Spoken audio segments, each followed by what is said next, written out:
করতে পারেনি। দাপর যুগে তারা গুপগুপি হয়ে আসছে। তখন ভগবান যে রাসলীলা করেছেন, ভগবানের বয়স ছিল কত? 7 থেকে 8 বছর। রাধারানীর বয়স ছিল 6 বছর। ঠিক আছে?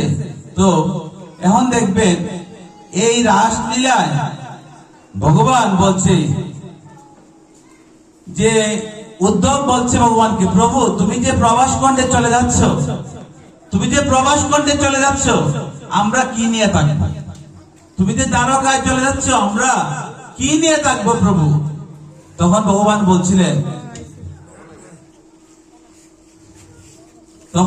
বলছিলেন, আমি যদিও চলে যাই, কিন্তু আমি তোমাদের মধ্যে ভাগবতম হয়ে থাকবো। সমস্ত তেজ রাশি ভাগবতের মধ্যে থাকবে। ভগবানের 3টা রূপ আছে, চিন্ময়ী, মৃন্ময়ী আর হলো বানময়ী। চিন্ময়ী, মৃন্ময়ী, বানময়ী। চিন্ময়ী মানে কি? মানে চিত্তের সঙ্গে যে সম্পর্ক। আর মৃন্ময়ী কি? মাটি দ্বারা যে আমরা মূর্তি গড়ি, এই হলো মৃন্ময়ী। আর বানময়ী মানে, বান মানে শব্দ। ভগবান বলছে, যদিও আমি চলে যাই উদ্ধব, আমি ভাগবতের মধ্যে সর্বোত্তম তেজ রাশি নিয়ে থাকবো।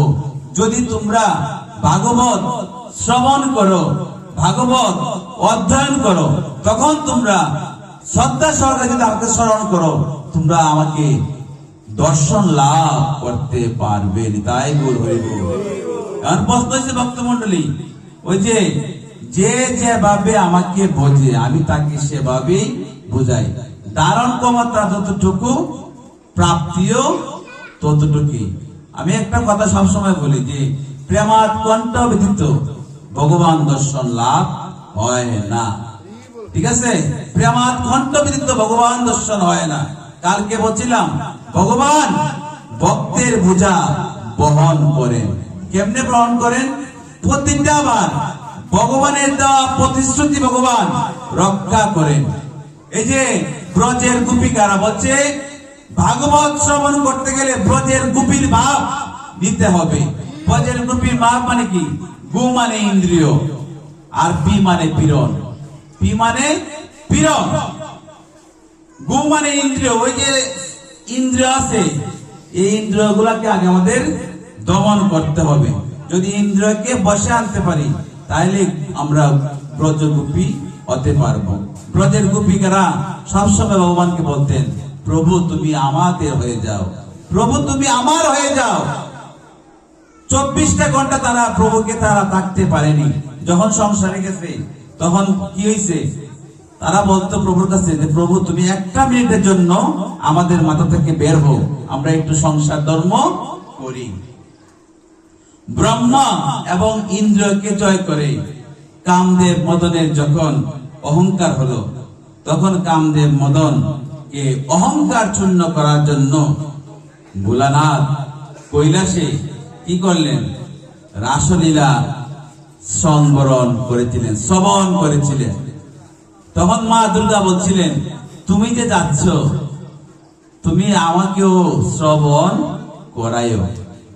তখন বলছে, রাসলীলা শ্রবণ করতে গেলে কখনো ত্রন্দা আসতে পারবে না, আনমনা হতে পারবে না, মনকে বিহ্বল করতে পারবে না, মনকে ইন্দ্রিয়কে সংযত করতে হবে। দুর্গা মা বলছে, তাই হবে, তুমি শ্রবণ করে আমাকে শ্রবণ করাইও। যখন ভোলানাথ শ্রবণ করে আসলো কৈলাস পর্বতে রাসলীলা, তখন দুর্গা মাকে ভোলানাথ বলতেছে, আমি তোমাকে শ্রবণ করাচ্ছি, আর তুমি মধ্যে মধ্যে উহু দিও, মানে সারা দিও। দেখবেন একটু আগে আপনাদেরকে বলছেন না, উলুধ্বনি দেন। কেন জানেন? যেখানে উলুধ্বনি দিবেন, সেখানেই মধুর বৃন্দাবন। উলুধ্বনি কিন্তু অনেক শক্তি, উলুধ্বনির অনেক শক্তি, অনেক শক্তি। যেখানে হয় নাম কীর্তন, সেখানে হয় মধুর বৃন্দাবন।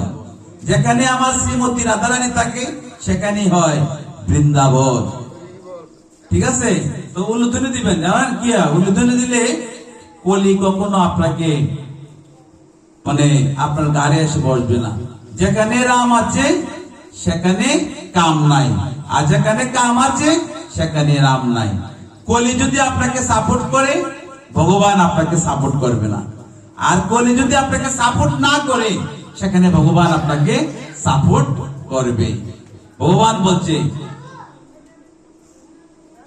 যে যে আমাকে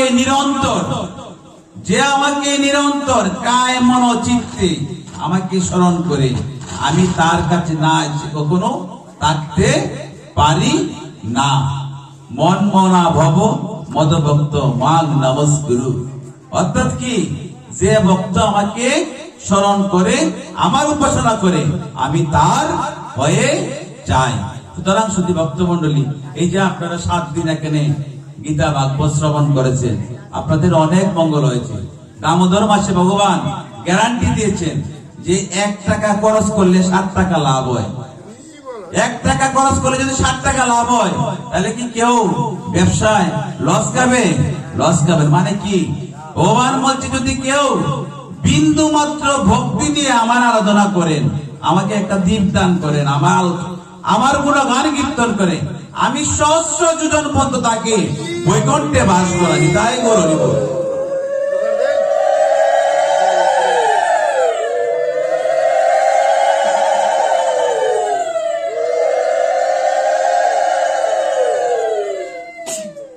তাই শুধু ভক্তমন্ডলী,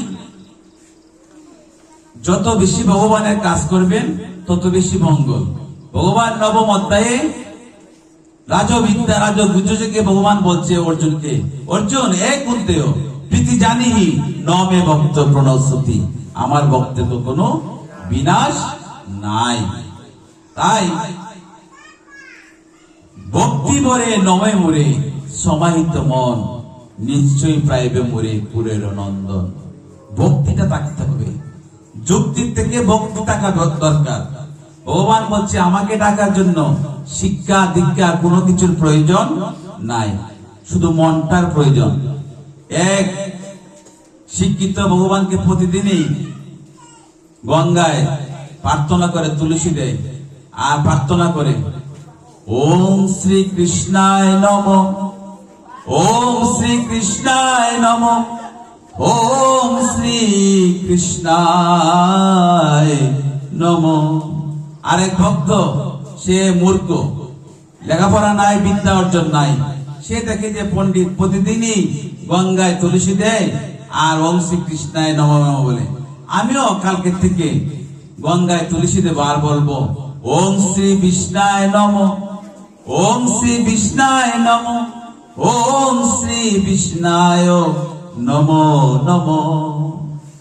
তখন পণ্ডিতে আসতেছে, দেখো আমি বলি ওম কৃষ্ণায় নমঃ আর এই মূর্খ বলে ওম শ্রী বিষ্ণায় নমঃ, তোর কোনদিন ভগবান লাভ হবে না রে মূর্খ, তোর কোনদিন ভগবান লাভ হবে না।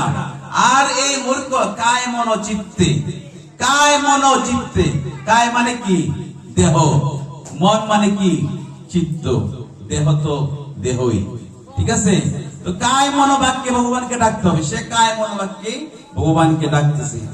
ভগবান পণ্ডিতের ডাক শুনেনি, ওই মূর্খের ডাক ওম শ্রী বিষ্ণায় নমঃ শুনে ফেলেছে, তাকে ভগবান অধরা হরি ধরা দিয়েছেন।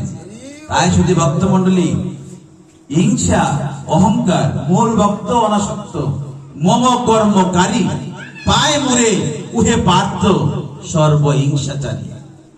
ধর্মের প্রধান লক্ষ্যটি হয়েছে যে আগে নিজের মনকে সংযত করতে হবে, পরনিন্দা পরচর্চা অহংকার এগুলাকে ধ্বংস করতে হবে।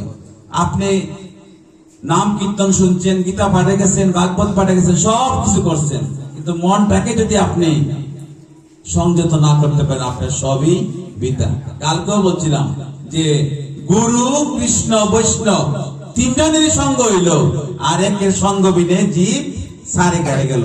একমাত্র মনের সঙ্গ ছাড়া কোনদিন জীবের উদ্ধার নাই। ওই যে অদ্বৈত আচার্য শ্রীমন মহাপ্রভুকে প্রতিদিন গঙ্গায় তুলসী দিতেন আর বলতেন তুমি আসো প্রভু, তুমি আসো। তখন মহাপ্রভু বলছিলেন, আমি সচিমার গর্ভে জন্ম নেব রে, তোর ডাকের কারণে একমাত্র আমাকে আসতে হবে, এই নেড়াটার জন্য আমাকে আসতে হলো। শ্রীমদ মহাপ্রভু কি বলছে, আয় তোরা কুলো করতালে, কীর্তন করে সবে হাতে তালি দিয়ে, হরের নাম হরের নাম, হরের নামই কেবলম, কল নাস্তিপ নাস্তিপ গতির অন্যতা। এই কলিযুগে জীবের হরির নাম বিনা আর কোন গতি নাই নাই নাই। তাই সুতরাং সুধী ভক্তমণ্ডলী, এই যুগে